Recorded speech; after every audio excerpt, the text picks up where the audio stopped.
یہ بات ہونی چاہیے کہ اوقاف کے سلسلے میں حکومت وقت کی نظر صحیح نہیں ہے۔ اوقاف کی تمام جائیداد کو حکومت وقت اپنے طور پر، اپنے طریقے سے، اپنے ضابطے کے مطابق اس کو عمل میں لانا چاہتی ہے، جبکہ اوقاف کا معاملہ شرعی اعتبار سے ایک شریعت کا حصہ ہے۔ اس کا ضابطہ اور اصول ہے کہ اوقاف کی زمین کو واقف جس مقصد کے لیے دے، کبھی بھی اسی استعمال میں اس چیز کو لانا ہے، اس کی خلاف ورزی صحیح نہیں ہے۔ ایک خاص بات دوسرے نمبر پہ، اوقاف کے سلسلے میں جو وقف بورڈ قائم ہوا، حکومت وقت اس کو بھی مکمل طور پر بدلنا چاہتی ہے، یہاں تک کہ نام کو بھی بدلنے کے لیے بل میں انہوں نے دفعہ لایا ہے کہ اب وقف بورڈ نہیں رہے گا، اس کی جگہ میں 2 لائن لمبا چوڑا انہوں نے جوڑا ہے، تاکہ آئندہ وقف کی نہ بات آئے، نہ وقف کا کوئی نسخہ رہے اور ہمیں استعمال کرنے میں آسانی ہو جائے۔ یہ خلاصہ ہے حکومت وقت کے اس بل لانے کا، اور 40 ترمیمات حکومت کی طرف سے اس میں پیش کی گئی ہیں۔ ان 40 ترمیمات کا خلاصہ یہ ہے کہ اوقاف کی زمین کو شریعت سے الگ ہٹ کر، وقف بورڈ کے ضوابط سے الگ ہٹ کر، وہ اپنے تحویل میں لانے کے لیے تمام ترمیمات کر رہی ہے۔ اور آپ کو حیرت ہوگی کہ اس ہندوستان میں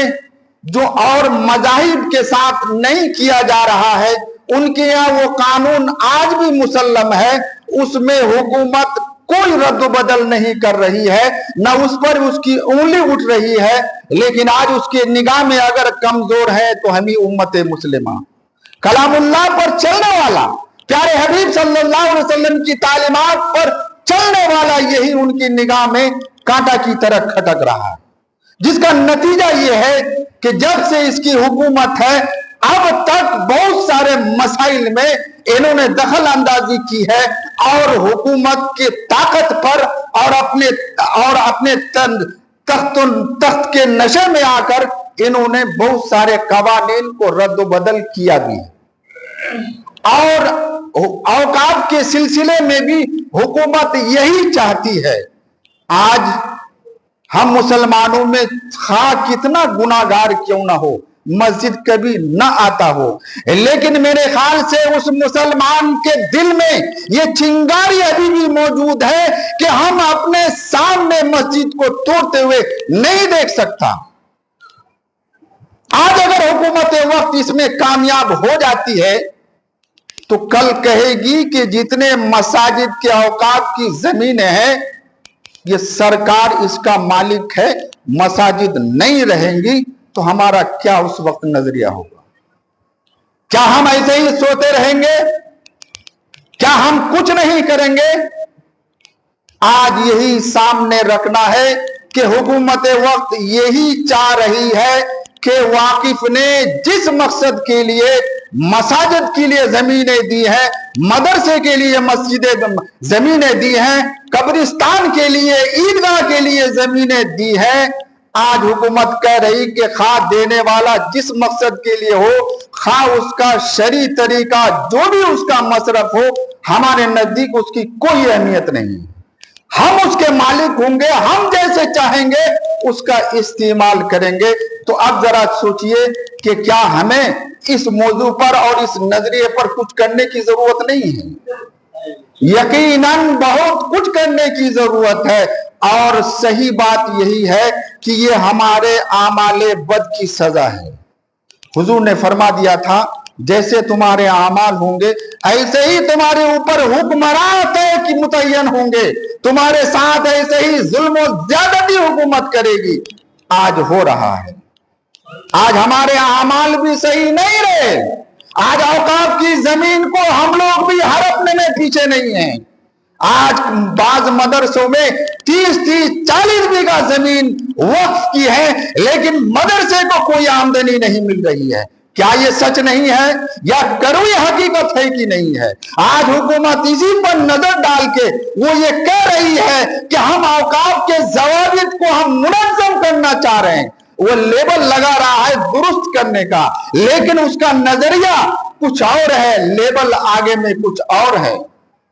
اور حکومت یہ بھی کہہ رہی ہے کہ ہم یہ جو بل لائے ہیں ہم خواتین کو بھی حصہ داری دے رہے ہیں کہ اس کا ممبر خواتین بھی رہے گی، غیر قوم بھی رہے گی۔ اور تاریخ ہمیں بتاتی ہے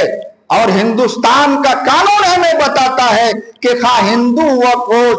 خواہ شیعہ وقف ہو یا کسی اور مذاہب کا وقف ہو، اس میں صرف اسی مذہب کا ممبر رہے گا، اسی کا ذمہ دار رہے گا، چیئر پرسن اسی کا رہے گا۔ لیکن یہ بل لا کر آج حکومت کہہ رہی ہے کہ مسلمان ہونا کوئی ضروری نہیں ہے، غیر مسلم بھی اس کا ذمہ دار ہو سکتا ہے۔ تو آپ اندازہ لگا لیجئے کہ اس کا ارادہ کیا ہے، اس کا مقصد کیا ہے۔ پہلے وقف بورڈ کی طرف سے سارا کام ہوتا تھا، لیکن اب اس بل میں کہا گیا ہے کہ ضلع کا جو کلیکٹریٹ ڈی ایم ہوگا اس کو پورا اختیار ہوگا، چاہے وہ وقف قرار دے یا سرکار بہار کی زمین قرار دے۔ آپ جانتے ہوں گے کہ کوئی بھی ڈی ایم ہوتا ہے کسی کا ملازم وہ ہوتا ہے، اور موجودہ حکومت کے سامنے وہ خلاف ورزی نہیں کر سکتا، وہ اسی کے حکم کے مطابق کبھی بھی عمل کرے گا۔ تو خلاصے کے طور پر اس بل کے لانے کا مقصد یہی ہے کہ ان تمام اوقاف کی زمین کو ہم اپنے تحویل میں لے کر اپنے من کے مطابق ہم اس کو استعمال کریں۔ خلاصہ یہی ہے، کل حکومت کہے گی کہ جس نے زمین دیا اور جس استعمال میں ہو رہا، جس استعمال میں زمین ہے، خواہ وہ مدرسہ چل رہا ہوگا، خواہ وہ مساجدیں ہیں، خواہ وہ قبرستان یا عیدگاہیں ہیں، ہم اس کو کچھ نہیں سمجھتے، مالک میں رہوں گا اور تمام جگہوں پر بلڈوزر بابا کی طرح بلڈوزر چلنے لگے گا۔ آج اس معاملے میں ہم لوگوں کو تیار ہونے کی ضرورت ہے۔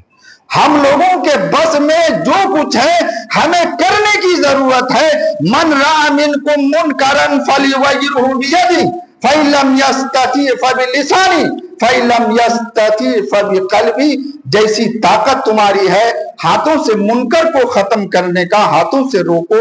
زبان کا استعمال اگر تمہارے بس میں ہے زبان کا استعمال کرو، اگر دونوں نہیں ہے تو ایمان کا ایک آخری درجہ یہی ہے کہ دل میں یہ ضرور سمجھے کہ میرے سامنے جو کچھ ہو رہا ہے یہ غلط ہو رہا ہے، منکر ہو رہا ہے، میں اپنے ہاتھوں سے نہیں روک سکتا، اپنی زبان کو استعمال نہیں کر سکتا، لیکن میں دل میں برا جانتا ہوں، یا اللہ تو ہی اس کا محافظ ہے۔ ہمارے اندر آج یہ طریقہ ہونا چاہیے۔ ہم ہاتھوں سے نہیں بدل سکتے، یقیناً طاقت ہمارے پاس نہیں ہے، لیکن زبان کا استعمال ہم کر سکتے ہیں، بول سکتے ہیں، احتجاج کر سکتے ہیں۔ ہمارے اکابر کی طرف سے اگر حکم ہوگا تو ہم جلوس بھی نکال سکتے ہیں، اور ہم جو بھی اکابر کا حکم ہوگا انشاءاللہ سب لوگ کرنے کو تیار ہیں، سبھی لوگ تیار ہیں نا؟ لیکن ارادہ سب لوگ کیجئے کہ اللہ تعالیٰ یہ جو برا وقت ہمارے ساتھ آیا ہے اور حکومت کی نگاہیں جو غلط پڑی ہیں، یا اللہ تو سب سے طاقتور ہے، تیری طاقت کے نزدیک کچھ نہیں ہے۔ وہ الگ چیز ہے کہ ہمارے اعمال بد کی وجہ سے ہمیں امتحان میں ڈالا گیا ہے، ہم تو امتحان کے لائق نہیں ہے۔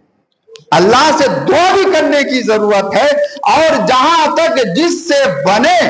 کرنے کی ضرورت ہے، زبان سے بھی اس کو زبان کا بھی استعمال ہمیں ہونا چاہیے جہاں اس کی ضرورت ہو۔ دلوں میں ہمیں برا جاننا ہے، اور امارت شریعہ بہار اڑیسہ جھارکھنڈ کو آپ جانتے ہیں، اچھے سے جانتے ہیں کہ جب بھی حکومت کی نگاہیں اس امت مسلمہ پر غلط پڑی ہے، امارت شریعہ کھڑی ہوئی ہے۔ جہاں تک اس کے بس میں ہے آپ سبوں کی مدد سے امارت شریعہ آگے بڑھ کر کی ہے اور انشاءاللہ کرے گی۔ اوقاف کے سلسلے میں بھی امارت شریعہ سبوں کے ساتھ کھڑی ہے۔ آپ کو بھی ہم یہ کہیں گے کہ آپ بھی شانہ بشانہ کھڑے رہیں، ہمارے اکابرین کا جو بھی حکم آئے، جو بھی لاہ عمل تیار ہو، آپ اس کے لیے تیار رہیں۔ تو انشاءاللہ تعالی اس سے پہلے بھی حکومت کیے ہوئے فیصلے کو واپس لی ہے، تاریخ ہمیں بتاتی ہے۔ انشاءاللہ تعالی اگر آج بھی اجتماعیت کے ساتھ، اتفاق کے ساتھ اگر ہم آگے بڑھیں گے، ہماری طاقت کا اسے اندازہ ہوگا، آج بھی یہ بل واپس ہو سکتا ہے اور ہمارے مطابق فیصلے ہو سکتے ہیں۔ لیکن ضرورت ہے کہ ہم ذرا جاگ جائیں، ہم ذرا بیدار ہو جائیں، ایمانی قوت، ایمانی جذبے کے ساتھ ہم اپنے حق کو لینے کے لیے آگے بڑھ جائیں، تاکہ اسے بھی معلوم ہو جائے کہ یہ سوئے نہیں ہے، اپنے حقوق کے لیے یہ کچھ بھی کرنے کو تیار ہے، مر مٹنے کو تیار ہے۔ جب اسے اس کا اندازہ ہوگا تو حکومت پیچھے ہٹے گی انشاءاللہ تعالی۔ اور ہمیں آج بھی امید ہے کہ حکومت سوچے گی، سمجھے گی اور اس فیصلے کو بدلنے کی کوشش کرے گی انشاءاللہ تعالی۔ ہم لوگ پوری قوت کے ساتھ آگے بڑھیں اور 15 ستمبر روز اتوار کو گاندھی میدان، باپو سبھا گار ہال گاندھی میدان میں امارت شریعہ کی طرف سے کانفرنس رکھی گئی ہے۔ آپ سبھی حضرات سے ہم گزارش کریں گے کہ زیادہ سے زیادہ تعداد میں آپ اس اجلاس میں پہنچیں اور وہاں پہنچ کر جو اکابرین کا حکم ہوگا آپ اس کے لیے تیار ہو جائیں گے، اس کے مطابق چلنے کے لیے تیار ہو جائیں گے انشاءاللہ تعالی۔ اور ہم لوگ پنچایتی اعتبار سے بھی طے کیا کہ لوگوں کو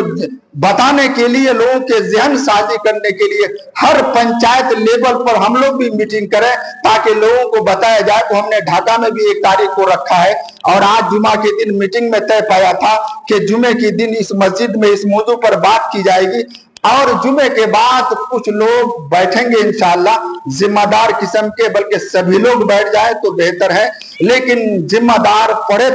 لکھے لوگ ضرور روکے۔ جمعہ کے بعد انشاءاللہ تعالی کچھ دیر بات ہوگی، پھر لائحہ عمل تیار کیا جائے گا کہ وہاں پٹنہ ہم لوگ کس طریقے سے پہنچیں گے، اس کے لیے طریقہ کار کیا ہوگا۔ انشاءاللہ ہم لوگ منظم طریقے پر اس کام کو کریں گے تو انشاءاللہ اللہ کی طرف سے مدد ہوگی، نصرت ہوگی اور انشاءاللہ ہم لوگ کامیاب ہوں گے، اللہ کامیابی عطا فرمائے گا۔ چونکہ وقت زیادہ ہو رہا ہے، اب زیادہ دیر مناسب نہیں ہے، آپ حضرات کچھ دیر رکیں گے تو انشاءاللہ پھر جمعے کے بعد بھی کچھ